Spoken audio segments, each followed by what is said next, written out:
Hi, I'm Kirsty and welcome to my latest video. Please feel free to comment below or subscribe to my YouTube channel, but you could also go to my website if you'd like to check out things further on www.kirstystarchild.com. Okay, I wanted to come on and to share some more of my experiences with the animal kingdom. I know I previously talked about my journey and how I've arrived to the place where I am now with the work that I do with the animals and how I work. But I have a wide variety of animals that come through, each with quite unique cases, quite unique symptoms and stuff. So I thought it might be interesting to come on and share a few of the situations that have arisen, a few of the animals that have come through and why they've come through. As I said, I get a wide range of animals. The majority of them are wild, whether they are in captivity or actually live in the wild. I do get some domestic animals coming through, and this is energetically speaking. Obviously, I work with a lot of domestic animals on a face-to-face physical side. But as I explained before, I have a lot of animals coming through every day energetically, wanting healing, um, and are asking for my help. I have noticed a pattern. Some days, all the animals that come through that I'm dealing with at that particular time have the same symptoms. Some days I will have all wild animals that actually live in the wild come through and they have been injured in some way. For example, getting stuck in some kind of trap, or getting injured by another animal, or getting injured, either shot or with an arrow, etc., by a person. So I'll find some days there's a general theme that it is happening. And another example would be one particular day I had a cow, an elephant, and a hyena all come through, all with mastitis. Bless the little cotton socks. And they all came through and recently had offsprings, and they all came through with the same condition. That's the only time that has ever happened that I've had any other animal with mastitis, but I find it quite interesting that once I've treated one of them, they kind of seem to come in on that same energy, other animals that are not connected in any way, and come through with that same illness. So I do find that quite fascinating when that happens, and I have no idea. I don't put it out there once I've had one animal coming through, or is there any more that has these same symptoms. I also find that I get an awful lot of animals that come through that are very angry. There's a lot of anger in them that needs to be released, that needs to be healed. And I find more and more that I'm getting more of these animals coming through, and for different reasons. You tend to think that they'll all be angry for the same reason, but they're not. And for example, I got a giraffe came through a few months ago, and she was absolutely devastated. She was so upset, so grief-stricken. She had lost her baby. I think it was actually born, and then it didn't survive more than a few days after being born, and she was so grief-stricken. So I have the ability to be able to connect with her baby, and to be able to join them together in by linking their consciousnesses to allow them to be able to connect. And when I've done this previously with grief-stricken mothers that have come through that have lost their young, it has been a most amazing experience. They are so overjoyed to actually be reunited again with their young, to be able to have that opportunity to connect with them and to be able to express their love and to be able to heal. Well, I expected a similar reaction from this mummy giraffe, but it wasn't. I was completely shocked. She was furious. She was so angry at her child, at her young. The anger just poured out of her, that she was so angry that this baby had died, that this baby had left her, and that she was having to deal with all of this grief.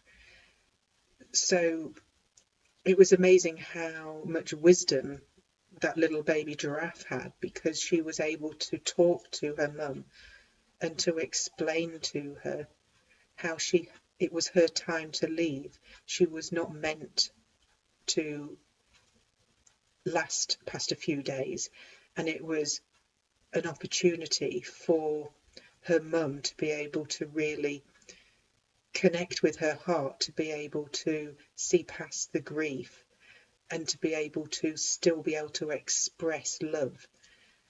And this was so moving, this dialogue between the two of them, and by them being able to talk it through, and this little one being able to nearly kind of counsel her mum through all these emotions.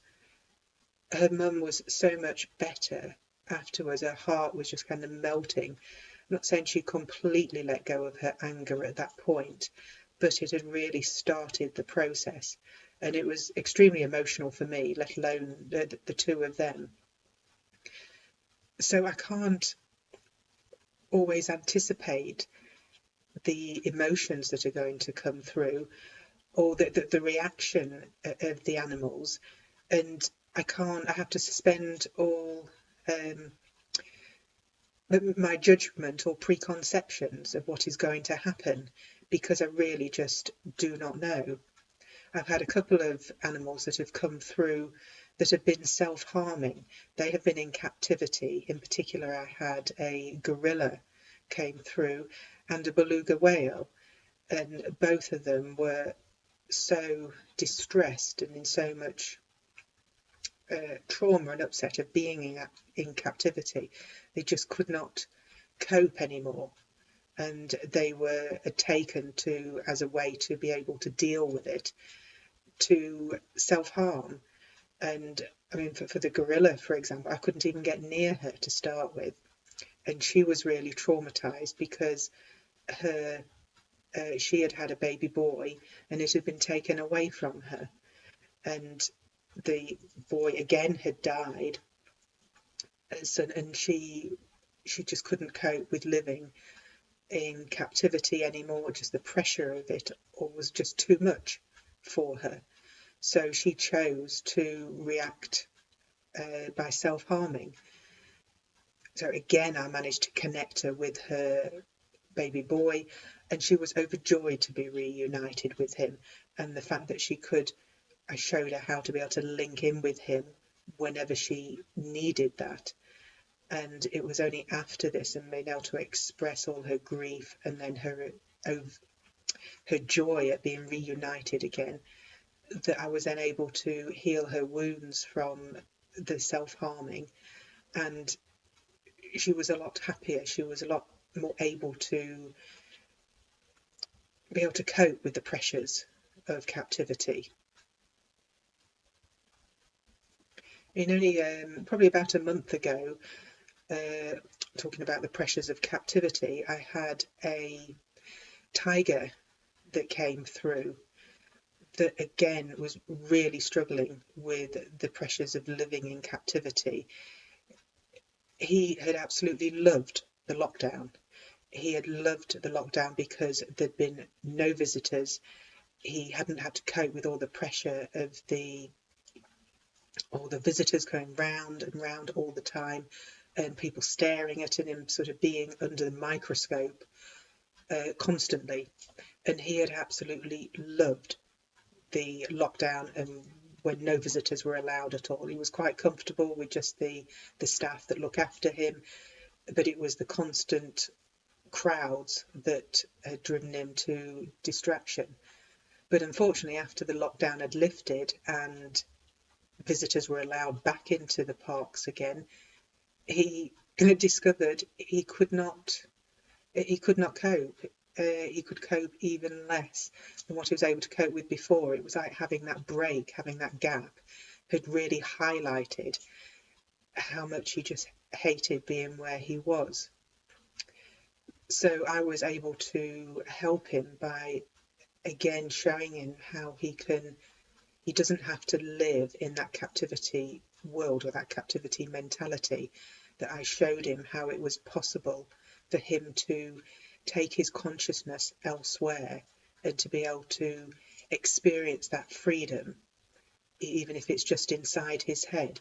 So I was able to show him how he could do that and go to his native area where they would normally live in the kind of jungle areas, and allow him to be able to experience the freedom that he would have there. And he absolutely loved it. It completely changed his world and his perspective on life, and he was a lot happier tiger after I left him. Another animal that I had recently come through was a dolphin. I was contacted by Archangel Feliae, who is the archangel of the animal kingdom, and he came through and wanted me to quite urgently to be able to tune in and to connect to somebody. So I trusted what he said and connected, and there was this poor female dolphin, and she was in like a glass cage that I had, a glass container. I realised it was a transporting container, and she was having an absolute panic attack. Her anxiety was off the charts. She was really panicking at being trapped in such a small container. So I managed to link in with her to be able to calm her down, to be able to explain that it appeared like she was being transported somewhere, so not to panic. I also, the same as with the tiger, showed her how she could take her consciousness elsewhere. She didn't have to live in the captivity consciousness, in this fear consciousness. And I took her to a wild pod in the ocean and enabled her to connect with that and have the freedom of swimming in the ocean, swimming free, swimming wild, which is what they all should be like. But unfortunately, a lot of them have not got that luxury. And I showed her how to be able to do this. And it was amazing. The following day, she came back in to see me to say thank you and to thank me so much for what I did for her. And then she showed me where she was, which was in much bigger place than where she was previously. And she was still in captivity, but it was in a very large tank. And she showed me that she was with other dolphins, and she was teaching them how to be able to take their minds, take their consciousnesses to the ocean, and have a freedom-based outlook in life rather than a captivity-based outlook, which is, it enables a lot of animals that are in captivity to be able to cope with the pressures that it brings. So I was thrilled that she had come back and given me an update of how she was doing, and it was wonderful to think that she was then sharing her knowledge with her new friends. So that was amazing. Well, I hope that you've enjoyed some of the stories that I have shared with you today. I have many stories like that. Every day I write down the animals that come through and what I do with them, what our dialogue is, what happens, because my memory isn't that good these days. So I enjoy writing them down. So I have that recollection, I have that memory always there, ready for me to be able to read at any time. So I hope that you've enjoyed the ones that I've chosen to share with you today, and no doubt at some point in the future I will come back on and share some more of the stories that these delightful creatures and animals come through with, and bless me the privilege of being able to help them in some way. So thank you very much, and much love. Bye bye.